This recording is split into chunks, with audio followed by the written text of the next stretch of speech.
Hello everyone, welcome to SV biology classes. जैसा कि आप जानते हैं हम लोग यहाँ पे 11th क्लास की बायोलॉजी का चैप्टर नंबर 5 कर रहे हैं, पुष्पीय पादपों की आकारिकी। और आज का जो हम लोग का टॉपिक है वो है पुष्प। क्या है पुष्प? इससे पहले की क्लासेस हो चुकी हैं और एनसीईआरटी नोट्स बेस पर हैं। अगर आपने वो क्लासेस नहीं देखी हैं तो चैनल पर प्लेलिस्ट बनी है, वहाँ से आप जा करके ईजिली देख सकते हैं। तो आज का जो हम लोग का टॉपिक है पुष्प है, उसको समझते हैं। देखो, पुष्प में 4 प्रकार की संरचना पाई जाती है। ठीक है, पुष्प में क्या होती है? 4 प्रकार की संरचना पाई जाती है। और दूसरी चीज़ क्या, जो पुष्प होता है वो, देखो, जो पुष्प होता है वो जनन में सहायता करता है, जनन में सहायता करता है। तो पुष्प में जो 4 संरचनाएं पाई जाती है, पहला होता है बाह्यदल यानी कि कैलिक्स, दूसरा होता है दलपुंज यानी कि कोरोला, फिर होता है पुमंग यानी कि एंड्रोसियम, उसके बाद होता है जायांग जो होता है गैनेसियम। एंड्रोसियम होता है नर जनन भाग, और जो जायांग होता है यानी कि गाइनोसियम होता है, ये मादा जनन भाग होता है। ये देखिए, जिस पर पुष्प, ये जिसको हम जैसे पुष्प को पकड़ कर जिसको हम लोग देते हैं उसको पुष्प व्रंत कहते हैं।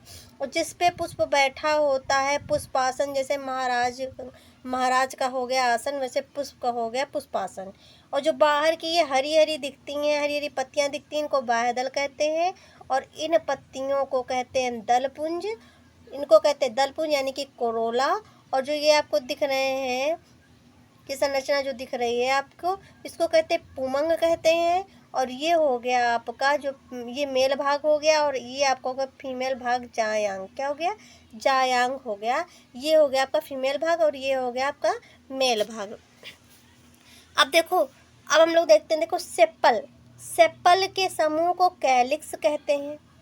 कली अवस्था में यह क्या करता है, यह जो कली अवस्था में होता है, या जो कली अवस्था में पुष्प के अंदर जो कलियां होती, पंखुड़ियां होती हैं, कोरोला की रक्षा करता है। पुष्प की क्या करता है? रक्षा करता है। और हरी जो पत्तियां होती हैं उसमें देखो, उसमें क्लोरोफिल होता है, जिसके कारण यह क्या होता है, भोजन का निर्माण करने का कार्य करती हैं। और जो कैलिक्स होती हैं ये हमेशा हरे रंग की होती है। दलपुंज कोरोला क्या होता है, यह अलग अलग रंग के होता है। किसी फूल में लाल हुआ, किसी में गुलाबी, किसी में नीला, किसी में काला, तो अलग अलग रंग का होता है। इनमें क्या होती है? सुगंध, सुगंध का कार्य यही करते हैं। और देखो, दिन में खिलने वाले जो पुष्प होते हैं वो कलर, उनमें कलर होता है। जो रात में खिलने वाले होते हैं वो मोस्टली सफ़ेद होते हैं, क्योंकि उनको कोई देखता तो है नहीं। उनका आकर्षण का कार्य क्या करती है? खुशबू करती है। और ये क्या करते, दिन में खिलने वाले पुष्प अपने रंगों से क्या करते हैं? भौरों को आकर्षित करते हैं।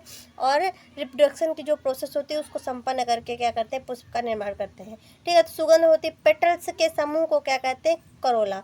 एक पत्ती को पेटल्स कहते हैं और पेटल्स के समूह को क्या कहते हैं? कोरोला कहते हैं। पुष्प का नर भाग पुमंग कहलाता है। ठीक है, यानी कि एंड्रोसियम कहलाता है। और फूल का जो होता है मादा भाग जायांग कहलाता है। अब इसमें हम नर और मादा भाग समझ लेते हैं क्या होता है। ठीक, तो देखिए, ये हो गया आपका नर भाग और ये हो गया आपका मादा भाग। ठीक, मेल को एंड्रोसियम पुमंग कहते हैं। इसमें होते क्या है? फिलामेंट होते हैं, एंथर होते हैं, पोलन ग्रेन, 3 भागों से मिलकर के बना होता है एंड्रोसियम। ठीक है, यही होता है नर भाग।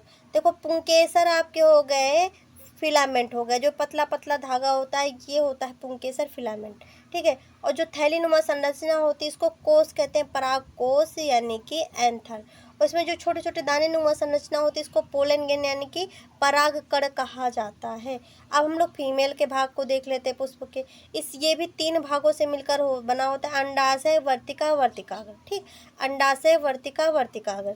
इसमें देखिए, जो ऊपर की संरचना होती है इसको बोलते हैं स्टिग्मा। इसमें चिपचिपा सा म्यूकस लगा हुआ होता है। उसके बाद ये होती है स्टाइल। वर्तिका क्या होती है? स्टाइल, नली नुमा संरचना होती है। नीचे जो गोल गोल संरचना होती है इसको कहते हैं ओवरी। क्या कहते हैं? ओवरी यानी कि अंडाशय। तो 3 भागों से मिलकर के बना होता है गाइनोसियम। ठीक है, ये आपका हो गया पुष्प। क्या हो गया? पुष्प को हम लोगों ने समझ लिया। अब अगली जो क्लास हमारी होगी, तो अगली जो हमारी क्लास होगी उसमें हम लोग पुष्प दल विन्यास पढ़ेंगे। क्या पढ़ेंगे? पुष्प दल विन्यास पढ़ेंगे। फिर पढ़ेंगे पुमंग पढ़ेंगे, और उसके बाद क्या, पुष्प की मादा संरचना जायांग को पढ़ेंगे। तो अगर आपको पुष्प की संरचना समझ में आई हो तो हमारे चैनल को लाइक, शेयर एंड सब्सक्राइब करें। मिलते हैं नेक्स्ट क्लास में। Thanks for watching.